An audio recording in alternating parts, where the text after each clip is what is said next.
Hi students, welcome to வேதம் maths. நம்ம 10ஆம் வகுப்பில் வடிவியலில் சீவாஸ் தேற்றம் பார்க்கலாம். இது 2 மார்க்கில் இந்த தேற்றம் கேட்பாங்க. ஓகேங்களா? ஏபிசி என்பது ஒரு முக்கோணம். ஏபிசி அப்படிங்கிறது ஒரு முக்கோணம். ஓகேங்களா? அதில் பிசி, சிஏ, ஏபி இந்த 3 பக்கங்கள் இருக்குங்களா? அதில் டிஇஎஃப் அப்படிங்கிறது புள்ளிகள். ஓகேங்களா? 3 பக்கங்களிலும் உள்ள புள்ளிகள் என்னது? டிஇஎஃப். இப்போ பிசி, சிஏ, ஏபியில் உள்ள புள்ளிகள் முறையே டிஇஎஃப் என்க. ஓகேங்களா? அடுத்தது முக்கோணத்தின் பக்கங்கள் ஒரே திசையை பொறுத்து ஏடி, பிஇ, சிஎஃப் இதெல்லாம் என்ற சிவி எண்கள் ஒருங்கிசைந்துள்ளது. ஓகேங்களா? முக்கோணத்தோட பக்கங்கள் ஒரே திசையை பொறுத்து இந்த சிவி எண்கள்னால் முதல்ல என்னன்னு நம்ம தெரிஞ்சுக்கலாங்களா? சிவி எண்கள்னால் இப்போது ஏபிசின்னு 3 முக்கோணத்தோட 3 பக்கங்கள் இருக்குங்களா? அதில் இப்போ ஏங்கிற பக்கத்துக்கு எதிரே உள்ள பக்கம் எது? இந்த பிசிங்களா? ஏவுக்கு எதிரே உள்ளது பிசி. ஓகேங்களா? இந்த பிசியை 2 சம பாகங்களாக பிரிக்கிற ஒரு நடுக்கோடு தான் சிவி எண். ஓகேங்களா?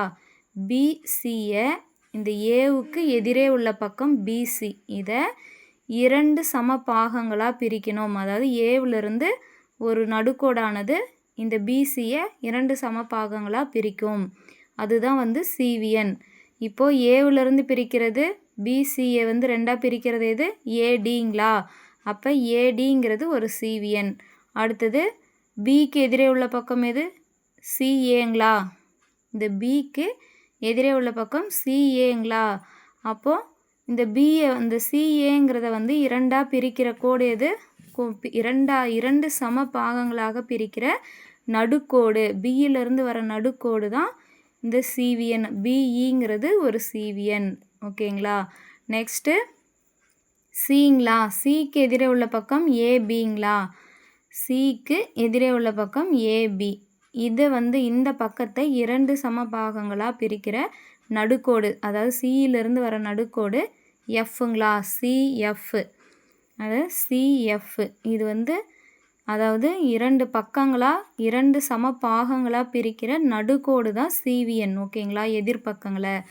அப்போது இந்த சிஎஃப், பிஇ, ஏடி இதெல்லாம் ஒரே புள்ளியில் மீட் பண்ணுதுங்களா? ஒரே புள்ளியில்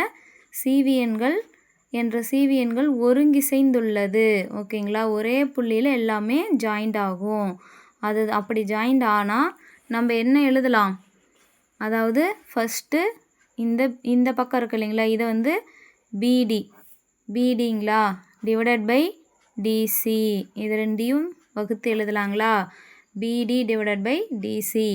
நெக்ஸ்ட்டு இங்கே சிஇ டிவைடட் பை என்னது? இஏ. ஓகேங்களா? CE divided by EA. Next பக்கம் என்னது? ஏபிங்களா? ஏஎஃப், அதாவது ஏஎஃப் டிவைடட் பை எஃப்பிங்களா? AF divided by FB. ஓகேங்களா? இப்போது இது எல்லாத்தையுமே பெருக்கணுமா நமக்கு என்ன கிடைக்கும்? 1ன்னு கிடைக்கும். ஓகேங்களா? இதுதான் சீவாஸ் தேற்றம். அதாவது எதிரெதிர் பக்கங்களை 2 சம பாகங்களாக பிரிக்கிற நடுக்கோடு தான் சிவிஎன்கள். அந்த சிவிஎன்கள் ஒரே புள்ளியில் ஒருங்கிசைந்துள்ளது. ஓகேங்களா? இப்படி இருந்தால் நம்ம எப்படி எழுதலாம்னா, ஒவ்வொரு பக்கத்தையும் வகுத்தல்ல பாதியாக வகுத்தல் எழுதலாம். BD divided by DC, CE divided by EA, அடுத்தது ஏஎஃப் டிவைடட் பை எஃப்பி இந்த மாதிரி எழுதலாங்களா? இது எல்லாத்தையும் பெருக்குனா நமக்கு ஈக்குவல் டு 1ன்னு கிடைச்சா இதுதான் சீவாஸ் தேற்றம். ஓகேங்களா? ஒவ்வொரு விகிதத்தையும் தலைகீழாக மாற்றினாலும் மேற்கூறியது உண்மையே. ஓகேங்களா? தலைகீழான எப்படி? DC by BD, EA by CE, FB by AF. அதாவது தலைகீழாக மாற்றி எழுதினாலும், ஏன்னா காரணம் என்ன? ஏனெனில் 1ன் தலைகீழி 1 ஆகும். இப்போது 1 தலைகீழாக எழுதினாலும் அதே 1 மட்டும்தானே நமக்கு கிடைக்கும்.